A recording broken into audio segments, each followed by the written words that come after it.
오늘의 사연 시작합니다. 안녕하세요. 저는 40대 초반의 미혼 남자입니다.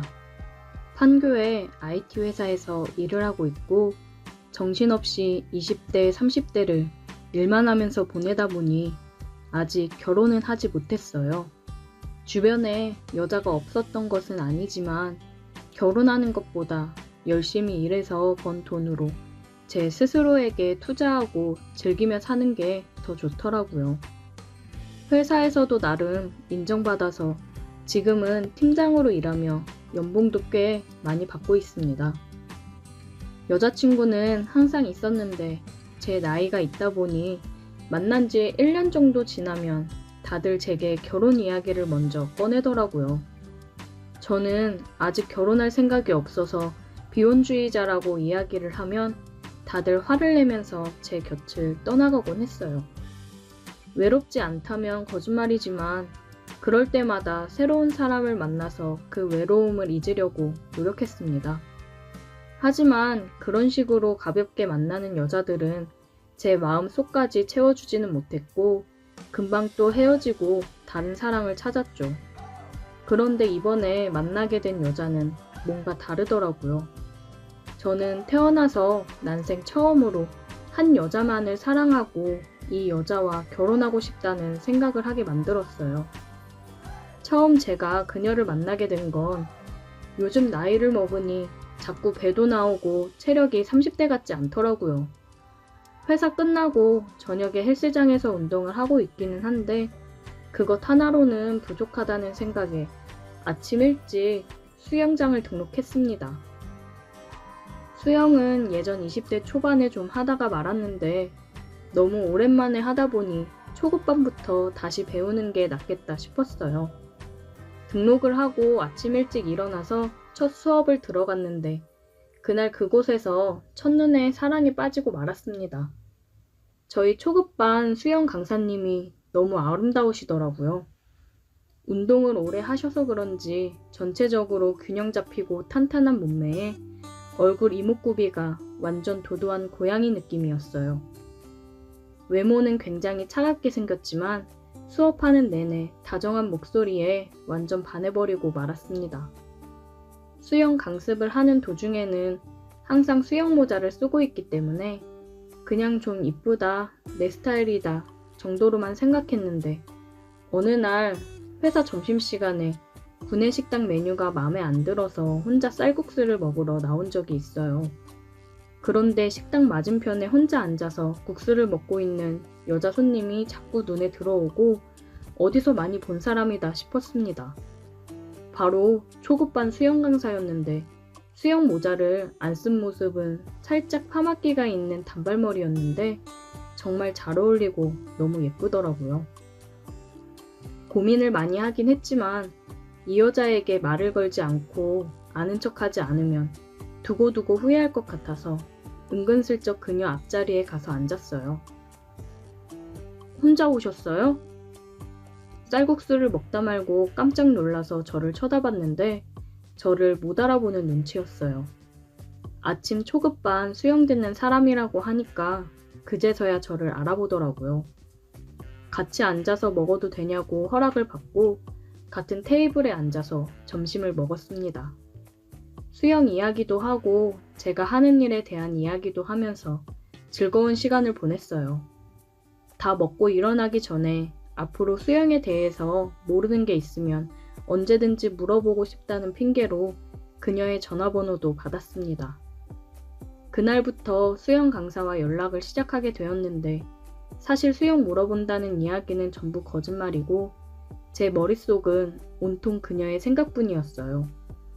빨리 친해지고 데이트라도 한번 하고 싶어서 그녀에게 정말 많이 노력했고 제가 마음이 있다는 게 너무 티나게 행동했는지 그녀도 어느 정도 눈치채고 저와 밀당을 하더라고요.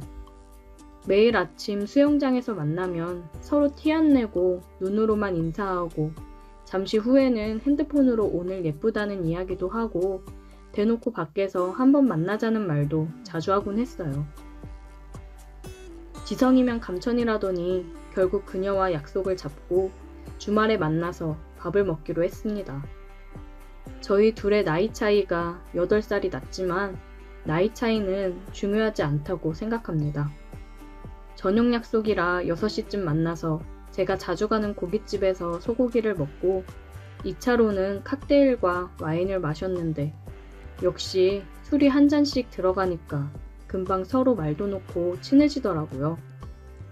그런데 술에 취한 그녀의 모습은 평소 제가 알고 있던 모습과는 달랐어요. 애교도 없고 농담 같은 것도 잘 안 하는 줄 알았는데 술에 취하니까 완전 말도 많아지고 애교는 기본에다 시키지도 않았는데 제 옆에 딱 달라붙어서 스킨십도 많아지더라고요. 은근히 농담도 하고 대화를 하면서 제 팔뚝이나 다리 위에 손을 올려두는 바람에 이야기하는 내내 신경이 쓰였습니다. 술 먹을 작정으로 차를 놔두고 택시를 타고 나왔기 때문에 술자리가 끝나고 택시를 타고 그녀의 집으로 데려다 주기로 했어요. 번화가에서 그리 멀지 않은 곳에 있는 오피스텔에 혼자 살고 있더라고요. 택시 안에서도 어지럽다면서 제게 기대고 팔짱을 끼는 바람에 솔직히 택시 기사님 눈치가 조금 보이기는 했습니다. 워낙 몸매도 좋은 여자라서 제게 엉겨붙으니 온몸으로 느껴졌어요. 그때부터 제 머릿속은 이미 그 여자와 함께 있고 싶다는 생각으로 꽉 차 있었고 택시는 그녀의 집 앞에 도착해서 우리를 내려줬습니다. 집에 들여보내기 왠지 아쉬워서 그냥 손을 계속 잡고 있었는데 그녀가 그걸 보더니 살짝 웃으면서 왜? 오빠, 나랑 같이 있고 싶어? 라고 대놓고 물어보더라고요. 여기서 그렇다고 대답하면 첫 데이트인데 너무 큰 기대를 하고 있는 은큼한 사람이 될 것 같고 아니라고 그냥 집으로 올려보내는 건 솔직히 남자도 아니지 않습니까? 약간 고민하다가 같이 있고 싶다고 이야기했더니 그녀가 제게 다가와서 입술에 진하게 키스를 해주더라고요. 뽀뽀도 아니고 갑자기 처음부터 키스라니. 온몸이 머리 끝까지 짜릿해지는 기분이었습니다. 지금까지 살면서 많은 여자를 만나고 많은 여자들과 키스를 해봤지만 이렇게 저를 끝까지 빨아당겨서 하는 키스는 처음이었어요.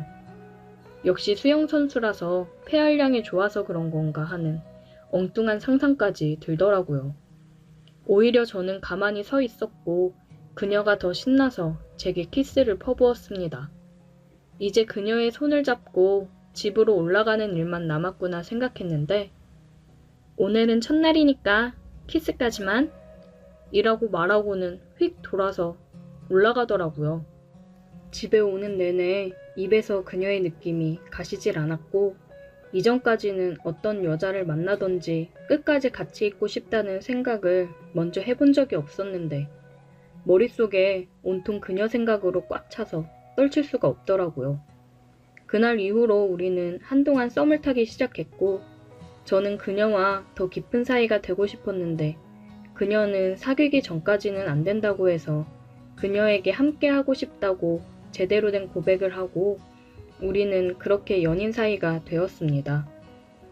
아직도 저는 새벽마다 그녀를 만나기 위해 수영장으로 향하고 있고 수영 강습하는 중간에 남들 시선을 피해 물속에서 손도 잡고 가벼운 터치도 하고 있어요. 정말 어느 누구를 만나도 이렇게 짜릿한 기분을 느껴본 적은 없었는데 이상형의 여자를 처음 만나봐서 그런지 너무나도 행복합니다. 결혼 생각이 없는 비혼주의자였는데 그녀를 만난 후로는 결혼을 해서 얼른 저희만의 가정을 갖고 싶어요. 이 나이가 돼서 이런 마음을 갖게 될 줄 몰랐는데 인연이라는 게 참 신기하네요. 다른 분들도 저처럼 비혼주의였다가 결혼을 결심한 분이 계신가요? 늦은 나이지만 결혼해서 후회 없이 잘 살 수 있겠죠? 오랜 시간 동안 결혼을 생각해 본 적이 없다가 갑작스레 결혼을 생각할 만큼 좋아하는 여자를 만나 결혼에 대해 진지하게 생각을 하다 보니 많은 게 걱정이 되긴 하네요. 그녀를 닮은 예쁜 아이도 낳고 싶은데 제 나이가 있다 보니 걱정되는 게 한두 가지가 아닙니다. 결혼해서도 지금 만나는 것처럼 행복하게 살 수 있을까요? 오늘의 사연 여기까지입니다. 오늘도 들어주셔서 감사해요. 구독, 좋아요, 알림 설정 부탁드려요. 안녕하세요. 저는 30대 중반의 남성입니다. 요즘 처가랑 정말 돌이킬 수 없을 만큼 사이가 멀어졌습니다. 제 친구가 그래도 어른인데 좋게 타일러서라도 해결해야 되지 않겠냐는 헛소리를 하길래 제 삶을 한번 이렇게 조언해보고자 보내봅니다. 정말 여러분들이라면 이런 상황에서 좋게 말할 수가 있는지 저는 그나마 제가 신사적이라고 생각을 하거든요. 제 이야기를 말씀드리자면 저는 20대 때부터 재테크를 참 좋아했습니다. 여기서 재테크라는 것은 말 그대로 이 세상의 돈 흐름을 알아내서 이익을 창출하거나 관리하는 기술을 말합니다. 어렸을 적 금수저 마냥 부잣집에서 태어난 것도 아니고 직장에서도 월급을 크게 받은 건 아니었지만 그래도 제가 다니는 직장 특성이 정년까지 보장이 되고 연금도 나오는 직업이라 대출 같은 게 정말 잘 나왔습니다. 우리나라에서는 정상적으로 돈을 모아 저축해서는 평생 죽을 때까지 돈을 모아도 내 집 마련 자체가 불가능한 구조이더군요. 처음에는 재테크를 하기 위해 안 쓰고 안 먹고 해봤는데 겨우 안 먹고 안 쓰고 해봐야 모아지는 돈이 제가 만족할 만한 돈이 될 수는 없었습니다. 게다가 그나마 최소한의 수준으로 쓰던 걸 줄이게 되니 삶의 질이 너무나도 떨어지게 되더라고요. 옷이라든지 모임이 있을 때 식사비라든지 그래도 제가 이대로 살면 안 되겠다고 다른 방법이 필요할 것 같은데 고심하던 중에 직장 선배가 가르쳐줬습니다. 그때 배웠던 게 바로 부동산이었습니다. 한국은 부동산 불패의 나라라고 불리울 정도로 빚을 내서라도 잘만 사두면 몇 년만 지나도 정말 2배 이상 오르는 경우가 많다고 했고 그때부터 정말 부동산에 대해서 틈만 나면 공부를 하기 시작했습니다. 선배도 관심을 가지고 공부하면서 질문하는 제가 기특했는지 본인이 공부했던 알짜배기 내용들까지 알려줬습니다. 그 선배도 저랑 월급도 비슷한데 부동산으로 이미 2억 이상이나 벌었던 상태였죠. 저는 생각해보면 참 운이 좋았던 것 같습니다. 청약을 통해서 흔히 말하는 확률이 로또라는 게 걸렸고 그 뒤로는 그 로또 받은 아파트를 잘 팔아서 그 돈으로 피를 주고 분양권을 구매해서 이득을 몇 천만 원씩 불려나갔으니까요. 하지만 초심자의 행운이었던 건지 그렇게 피를 주고 집을 사다가 부동산 정책과 맞물려서 집을 3채나 떠안게 되었습니다. 제가 가진 아파트를 팔 수도 없는 상황에서 잘 팔리지 않은 아파트만 2채가 추가되자 세금부터 관리비에 담보대출로 받은 어마어마한 피까지 정말 숨이 막힐 정도로 엄청난 빚과 이자가 생기더군요. 그때 제 아내를 처음 만났습니다. 아내는 같은 업종 종사자였고 저랑 근무지가 다른 곳의 사람이었습니다. 제가 근면 성실하다며 직장 동료가 소개시켜줬던 여자였죠. 사실 솔직히 그 당시에는 빚과 이자를 갚느라 허덕이던 때라 여자를 만날 때도 아니었는데 문득 지금 때가 아니라고 이런 타령만 하다가는 언제 이 빚을 다 갚고 여자를 만나 연애를 해볼지 아득해서 만나보았습니다. 아내는 참으로 단아한 느낌의 딱 현모양처 같은 스타일이었죠. 집안의 장녀로 자라나서 지금의 직업을 가지기까지 정말 공부만 열심히 하고 살아온 여자였습니다. 당연히 저도 이상적인 배우자라 너무 마음에 들었고 적극적인 구애를 했으나 제 현재 상황이 데이트 비용 자체가 너무나도 부담스럽더군요. 이자를 내고 나면 생활비를 걱정해야 되는데 그 생활비가 데이트로 나가니까요. 그런 저의 기색을 느꼈는지 아내가 혹시 재정적인 문제가 있냐고 물었고 그래서 솔직하게 다 말했습니다. 그러자 계산이 빨랐던 아내는 어떻게 그런 걸 다 계산해 보더니 제 월급만으로 그 빚을 다 갚는데 30년을 잡아주더군요. 그러면서 웃으면서 만약 우리 둘이 갚으면 15년이면 집이 3채 생기는 거 아니냐는 말에 저는 정말 감동을 받았었습니다. 사실 어떤 여자가 연애 초기에 남자가 빚에 휩싸여서 데이트 비용도 없다는 말이 달가울까요? 물론 아파트를 전체적으로 정리하면 몇 억의 돈이 생기는 점은 있으나 문제는 현실적으로 지금 당장 돈이 없는 사실이었으니까요. 그래서 저는 그런 아내에게 감동을 받았고 아내는 그 이후로도 자기 일처럼 적극적으로 나서서 집 빚을 갚기 위해 전세를 내놓기 위한 노력으로 알아보거나 저랑 같이 돌아다니면서 부채를 줄이기 위한 적극적인 매매를 알아보는 등 여러모로 엄청난 도움을 줬습니다. 그러면서 근사한 데이트 한번 못 시켜줬는데 아내는 저에게 항상 밥을 사고 데이트 비용 또한 대신 내주며 저보고 말하길 절대 기죽지 말고 나중에 우리가 결혼하면 그때 다 갚으라고 말하면서 웃더군요. 이 여자가 이런 식으로 나오는데 어떻게 이 여자랑 결혼을 안 할 수가 있겠습니까? 사귄 지 반년도 안 돼서 이런 마음 처음이라고 그때부터는 결혼하자고 졸랐고 아내는 그래도 1년은 만나봐야 되지 않겠냐고 거절을 했으나 저희 간곡한 매달림 끝에 결국 허락을 해주었습니다. 제 인생은 이런 여자를 만나서 앞으로 탄탄대로일 것만 같았지만 현실은 그렇게 녹록지 않더군요. 아내는 제가 처가에 처음 인사를 드리러 갈 때 제 눈치를 보면서 자기 어머니가 사실 좀 성격이 괄괄하시고 장난이시니 걸러 들으라고 말했습니다. 그래서 저는 아내의 부모님이니 나름 신사 같은 이미지만 생각하고 갔는데 장모는 처음 본 날부터 진짜 무슨 뚜쟁이 아줌마 마냥 제 재산은 얼마고 실제 빚은 얼마고 집은 몇 채이고 부모님의 재산은 어떻게 되는지 하나하나 꼬치꼬치 묻더군요.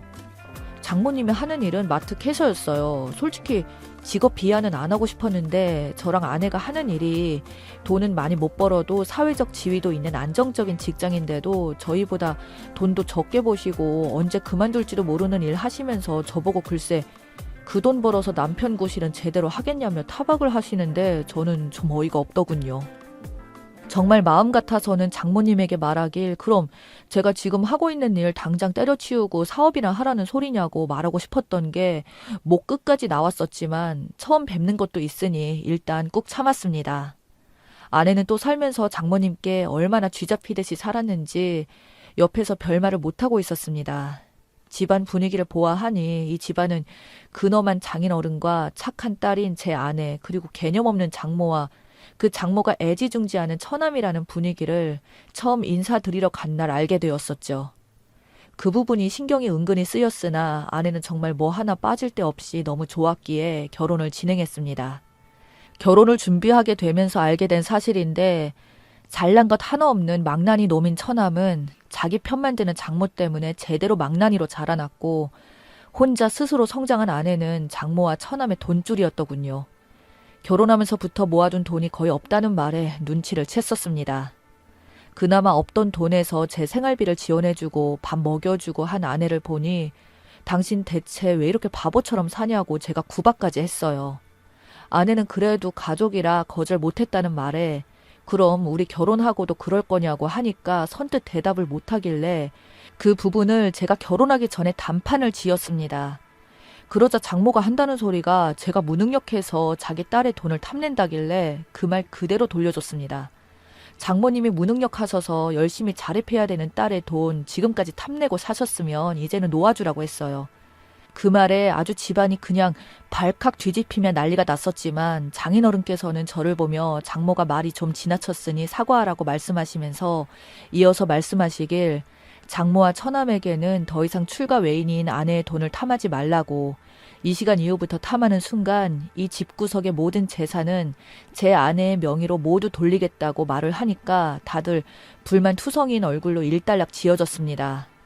저희 결혼할 때 제 빚이 듬뿍 들어간 집도 있었지만 저희 본가에서는 1억 원을 지원해 주셨고 장인어른께서도 5천만 원이나 주셨습니다. 그 돈으로 저희 결혼식 다 하고 신혼집까지 차려서 잘 살았네요. 아내는 고맙다며 말을 했으나 이상하게 저는 불안했고 아내 명의로 된 카드 전부 해제하고 혹시나 몰라서 제 카드를 대신 주면서 아내 월급까지 전부 다 제가 관리하게 되었습니다. 그리고 제 집 한 채를 아내와 공동명의로 바꿔줬어요. 그 후로는 그 집부터 빚을 갚아나가기 시작했었죠. 저희가 사실 애도 없었기에 그저 돈만 벌면 되었었습니다. 그러던 중에 아주 큰 화제거리가 생겼어요. 바로 집값이 많이 올랐던 겁니다. 세 채 중에 한 채가 크게 올라서 그 집 전셋값만으로도 나머지 담보대출금을 모두 상환할 수 있을 정도가 되었고 그러자 빚이 없어지자 이제는 빚을 갚는 게 아니라 돈들이 역으로 쌓이기 시작했어요. 그래서 애까지 가지게 되었습니다. 그때까지는 정말 행복했습니다. 빚도 없어지니 저희 생활 수준도 많이 올라가게 되었고 더 이상 힘들게 살아야 할 이유 따위도 없었으니까요. 장인어른도 처음에는 제가 그렇게 무턱대고 집을 세 채나 들고 있어서 걱정을 많이 하셨으나 이제는 저에게 선견지명이었다며 사위가 잘 되니 든든하다며 저희 딸아이를 그렇게 이뻐하셨는데 장모랑 처남은 뭐가 그리 불만인지 자기 손녀이자 조카인데도 단 한 번을 거들떠보지도 않고 본체 만체 하더군요. 저는 사위 노릇 제대로 했습니다. 명절이나 장모님 생신날 선물도 나름 제일 비싼 걸로 보냈고 저희 엄마보다 더 비싼 걸로 꼬박꼬박 챙겨줬었습니다. 아내도 그걸 알고 항상 내심 미안해했고요. 저희 부모님께는 장모의 성향을 말했더니 항상 장인어른보다 더 좋은 걸로 챙겨주라고 말씀까지 해주셨거든요. 그래도 장모랑 저희 사이는 안 좋았어요.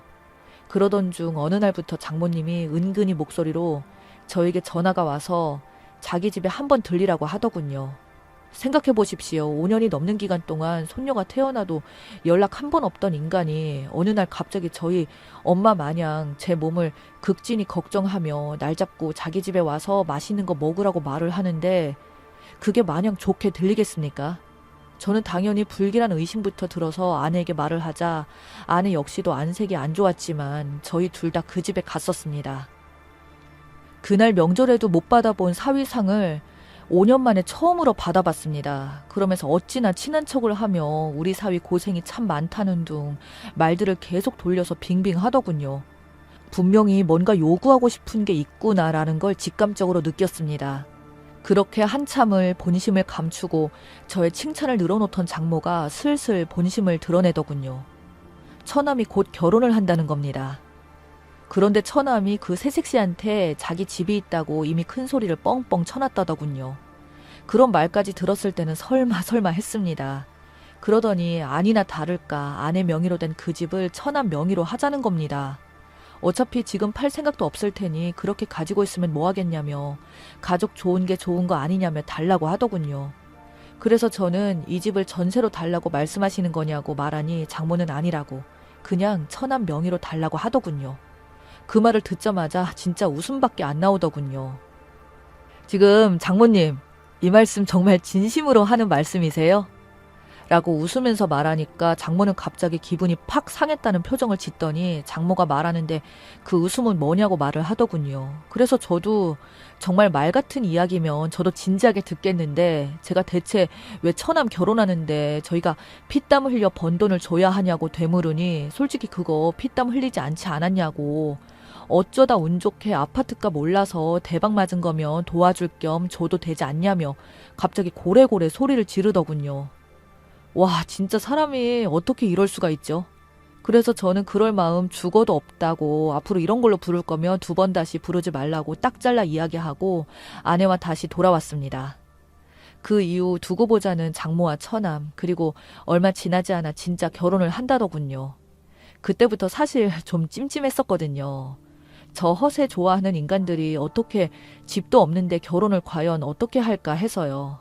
아니나 다를까 상견례 자리에서 저희는 합의하지도 않았던 집이 처남 집이 갑자기 되어 있었고 새 며느리로 들어오기로 한 사람은 제 아내에게 형님 덕분에 좋은 집 얻어서 정말 감사하다는데 제가 어이가 없어서 그 자리에서 바로 퍼부었습니다.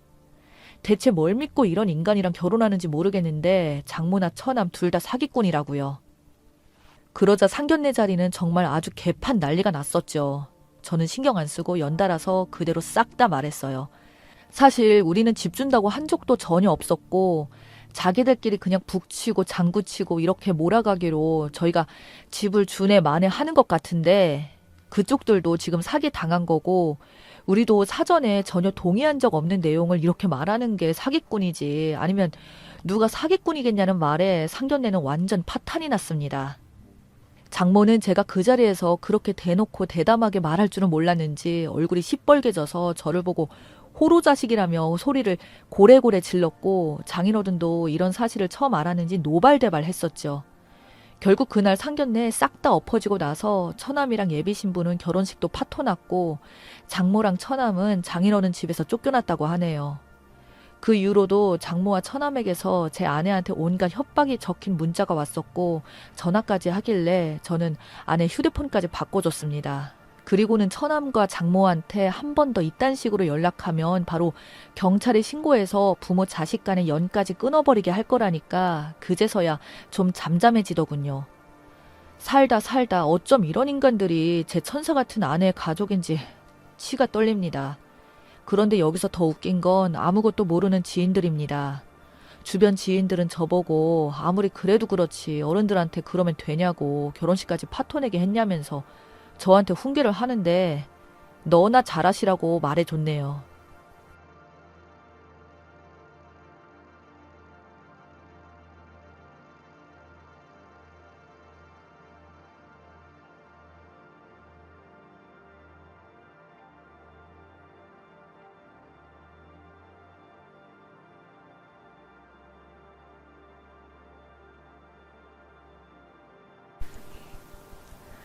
저는 40대 초반에 아들을 둘이나 둔 엄마입니다.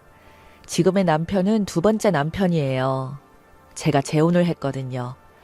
아들들도 모두 중학교에 들어가다 보니 시간이 남아 돌아서 큰돈에 욕심내지 않고 해보자는 생각으로 집 근처에 아담한 카페를 열었습니다.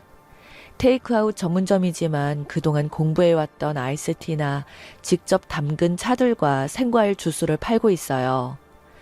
낮 시간에는 저희 카페로 애기 엄마들이 하나 둘씩 모여서 동네 사랑방처럼 이야기꽃을 피우다 가곤 합니다. 그래서 이런저런 잡다한 일들을 다 들으면서 시간이 금방 흘러가 버리고 했습니다.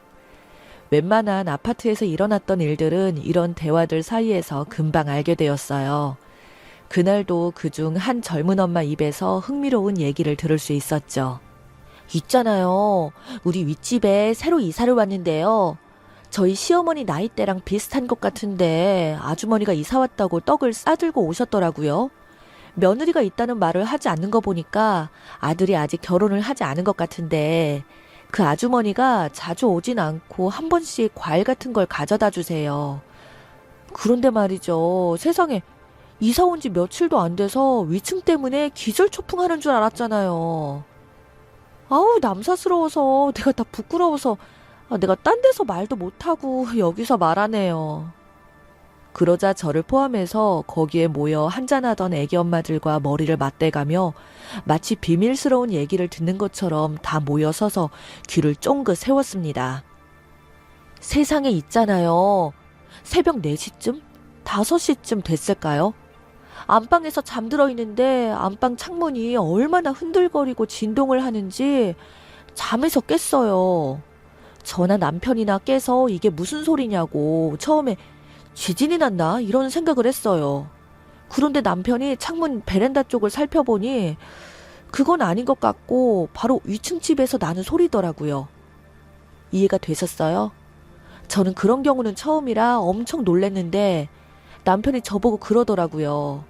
위층 집 안방 침대가 위층 집 창문에 부딪히는 바람에 나는 소리라고요. 얼마나 대단한 거사를 치르기에 이렇게 아랫집에 어마어마한 진동을 일으키는지 기가 막히더라고요. 그렇게 벼락치는 소리가 났는데 대체 어떻게 그런 소리가 나는 건지 황당했어요. 저와 남편이 그 소리에 깨고 나서는 아침까지 소리가 끊이지 않지 뭐예요. 위층에는 할머니 정도 되는 아주머니가 아들이랑 사시는데 그 진동이 아랫집으로까지 갔으면 저희 부부를 의심했을 거 아니냐고요. 민망해 죽는 줄 알았어요. 그래서 다른 새댁들이 물었어요. 그래서 어떻게 했어요? 올라가서 말해야 하지 않아요? 내 입으로 그걸 어떻게 말해요. 그냥 남편이 더 두고 보다가 계속 이러면 나한테 직접 가서 말해야겠다고 하더라고요. 그런데 있죠. 세상에나 분명히 그 아줌마와 아들이 혼자 살고 있다고 했는데요. 그 다음날도 계속 그러는 거예요. 3일 연속으로 그렇게 다른 집에 피해를 주면서 일을 치르고 있는데 생각해보세요. 3일을 잠을 못 자게 하니까 화가 나겠어요? 안 나겠어요? 두 번째 날에는 거실로 나와서 잠이 들려고 했는데요. 그런데도 진동이 느껴지면서 창문 부딪히는 소리가 나는데 환장하겠더라고요.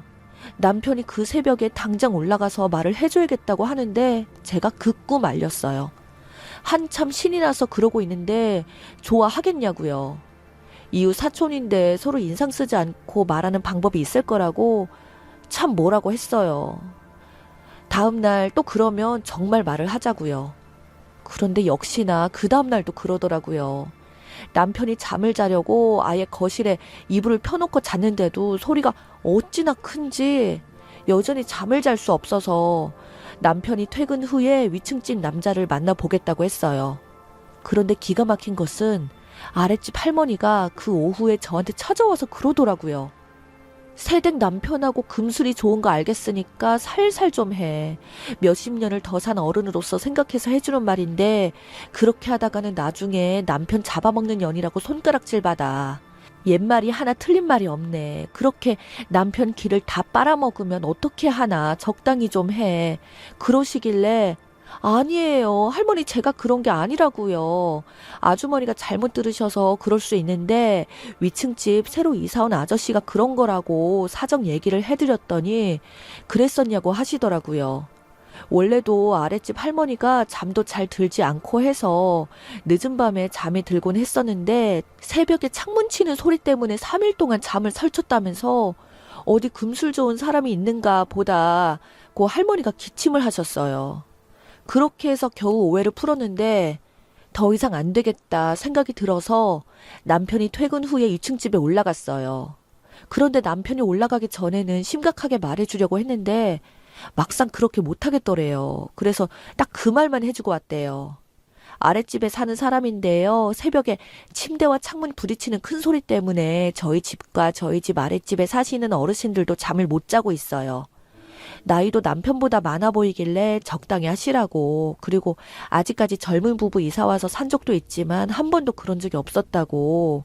서로 이웃 간에 예절 차린다고 해서 못되게 말은 못하고 그냥 침대만 창문에서 멀리 떼어놓고 자라고 했대요. 그랬더니 뭐라던가요? 처음엔 뭔 말인지 멍 때리는 것 같더니 그냥 미안하다. 그래서 그냥 내려왔대요. 그 다음날부터는 조용해졌고요. 그런 얘기를 하고 있는데 갑자기 어떤 나이 지긋한 아주머니가 카페로 들어왔습니다. 그런데 깜짝 놀랐어요. 저희 전 시어머니였거든요. 카페로 들어오신 그 아주머니를 보고서 아까 말하고 있던 그 젊은 새댁이 아는 체를 하더라고요. 어머, 아주머니! 호랑이도 제 말하면 찾아온다고 했던가요? 딱 그랬습니다. 아, 새댁, 마침 잘 만났네. 아이, 그렇잖아도 새댁집을 갔는데 없어서 여기서 커피 한 잔 마시다가 가려고 했어. 다름이 아니라 우리 아들이 다른 집으로 이사를 가자길래 온 지도 일주일밖에 안 됐는데 이사를 가자면서 층간소음 때문에 방음이 잘 안 되는 것 같다고 다른 곳으로 가자고 보채는데 이사 가는 것이 보통이 아니잖아. 그래서 말인데 혹시 새댁이 우리 아들한테 뭐라고 했어? 그 젊은 새댁은 순간 당황해했습니다. 왜요? 아드님이 뭐라고 했는데요? 아니, 아들이 뭐라고 하진 않고 그냥 층간소음이 심한 것 같다면서 그러길래 알다시피 우리 아들네 집이 꼭대기층이라서 우리 집밖에 없잖아요. 그래서 혹시 새댁네가 뭐라고 했었나 해서 말이야. 그러자 옆에 있던 새댁들이 사실대로 말씀을 드리라고 하니까 진짜로 사실대로 말을 하더라고요. 그랬더니 노발대발했습니다. 우리 아들이 이혼하고 아직까지 혼자 살고 있는 것도 서러운데 무슨 말을 한 거예요? 어쩌다 그런 소리가 난 거겠죠. 그래서 제가 그 타이밍에 아는 체를 했습니다. 누구신가 했더니 오랜만이네요. 그렇죠. 저를 쳐다보고 전 시어머니가 깜짝 놀라면서 그러더라고요. 너를 여기서 보내? 네, 보시다시피 여기 카페 주인이에요. 아드님도 여전한가 보네요. 뭐 드시겠어요? 그랬더니 그냥 됐다면서 나가버렸습니다. 이제껏 하던 말들을 다 들었을 거라고 생각했는지 무안했나 보더라고요. 동네 새댁들한테 전 남편의 어머니이고 사실 위층에 사는 그 남자는 전 남편이었던 것 같다고 말했어요. 다들 놀라서 웃고만 있었습니다. 함께 살 때도 꼭 새벽마다 그 진상을 떨더니 변한 게 없다고 말해줬더니 다들 놀랐다고 하더라고요. 하필 내가 사는 이쪽 동네로 이사를 오다니 재수 온 붙은 것 같았어요.